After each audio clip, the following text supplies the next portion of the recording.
Hello friends, 10 ఏళ్ల తర్వాత జమ్మూలో ఎన్నికల నగర మోగింది. అయితే ఈ ఎన్నికల నగరలో ఎవరు గెలవబోతా ఉన్నారు, ఎవరెవరు కలిసి పోటీ చేస్తూ ఉన్నారు అనేది మనం ఇప్పుడు చూడబోదాం. ఎందుకంటే 10 సంవత్సరాల తర్వాత అక్కడ జమ్మూలో ఎలక్షన్స్ అనేది జరుగుతూ ఉన్నాయి. అయితే ఈ 10 ఏళ్ల తర్వాత జమ్మూలో ఈ ఎన్నికలు అనేది అటు బీజేపీ కానీ, కాంగ్రెస్ కానీ, పీడీఎఫ్ కానీ చాలా ప్రతిష్టాత్మకంగా తీసుకున్నాయి.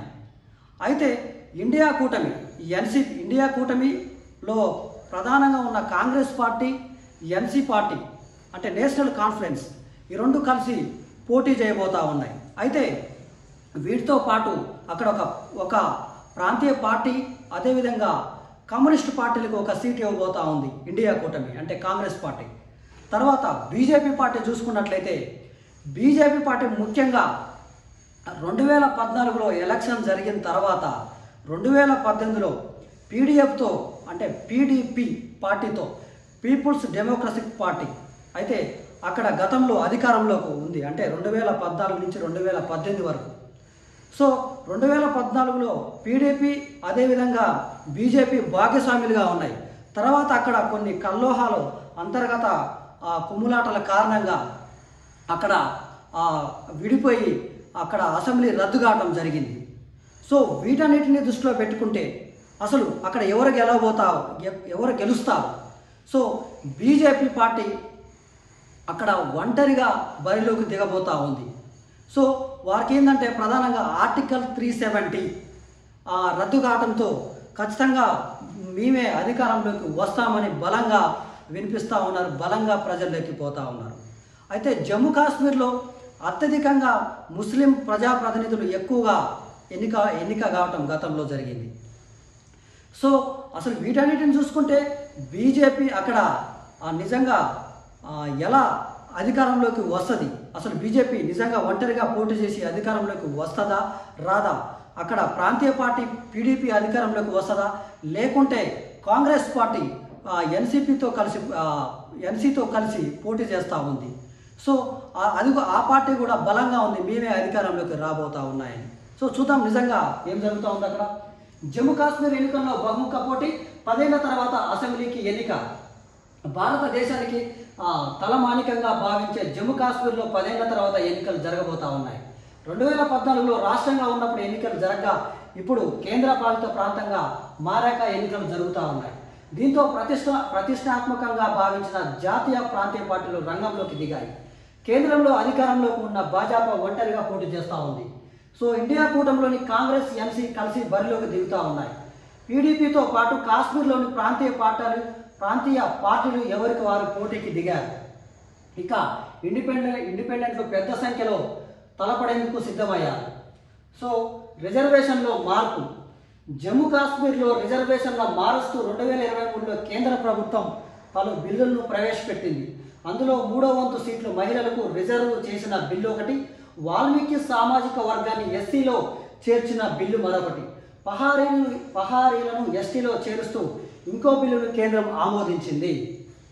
అయితే ఈ రిజర్వేషన్ ముందుగా బీజేపీ అక్కడ అధికారంలోకి వస్తా అని ఎందుకు బలంగా చెప్తా ఉందంటే ఆర్టికల్ 370 రద్దు కావటం, తర్వాత వాల్మీకి సామాజిక వర్గాన్ని ఎస్సీలో చేర్చటం, అదేవిధంగా పహారీలను ఎస్టీలో చేర్చడం, వీటన్నిటిని దృష్టిలో పెట్టుకొని బీజేపీ ఖచ్చితంగా అధికారంలోకి వస్తుందని చెప్పేసి అక్కడ భావిస్తూ ఉంది.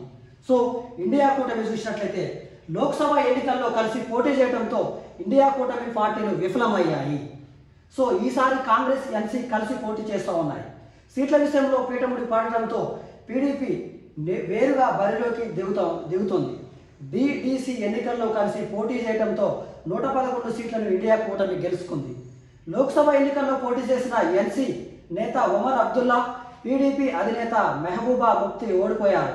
విడిగా పోటీ చేస్తే ఓడిపోతామని భావించిన ఎన్సీ పొత్తుకే మొగ్గు చూపింది. పొత్తు ప్రకారం ఎన్సీ 51 చోట్లు, కాంగ్రెస్ 32 చోట్ల బరిలోకి దిగుతున్నాయి. సిపిఎం జమ్మూ కాశ్మీర్ పాంథర్స్ పార్టీకి ఒక్కో సీటును కేటాయించారు. సో ఇక పార్టీ లెక్కలు చూస్తే భాజపా ఒంటరిగానే బరిలోకి దిగుతూ ఉంది. స్థానికంగా ఉండే చిన్న పార్టీలతో పొత్తుకు అవకాశం లేకపోలేదు. 2020లో జరిగిన జిల్లా అభివృద్ధి మండల డిడిసి ఎన్నికల్లో మొత్తం 280 సీట్లకు గాను భాజపా 75 సీట్లతో అతిపెద్ద పార్టీగా అవతరించింది. 50 మంది స్వతంత్రులతో కలిసి అక్కడ కొన్ని కౌన్సిల్ని కూడా కైవసం చేసుకోంది. సో లోక్సభ ఎన్నికల్లో ఇండియా కూటమిలోనూ అనేకతను సొమ్ము చేసుకున్న భాజపా జమ్మూలోని 2 సీట్లను గెలుచుకోగలిగింది.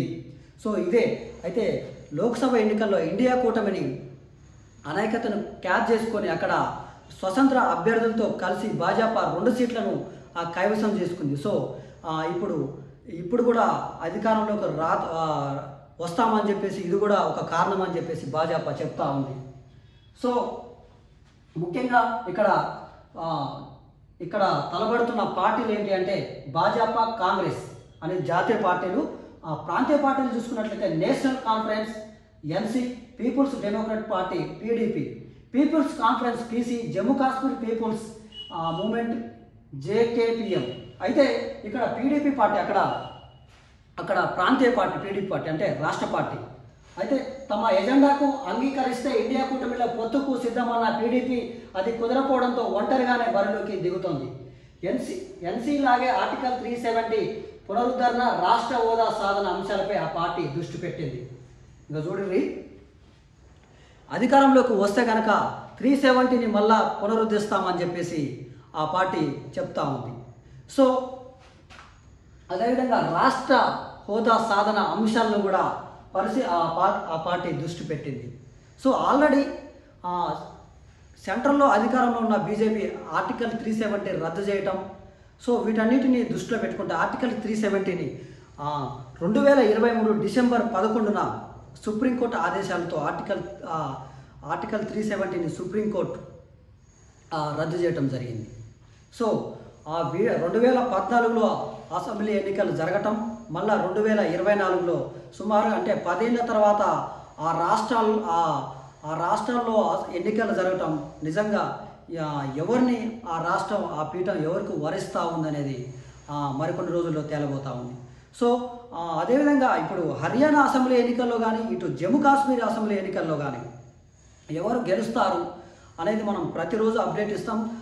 మీరు మా యూట్యూబ్ ఛానల్ ద్వారా అప్డేట్ అందిస్తాం కాబట్టి మీరు ప్రతిరోజు మా యూట్యూబ్ ఛానల్ని చూడండి.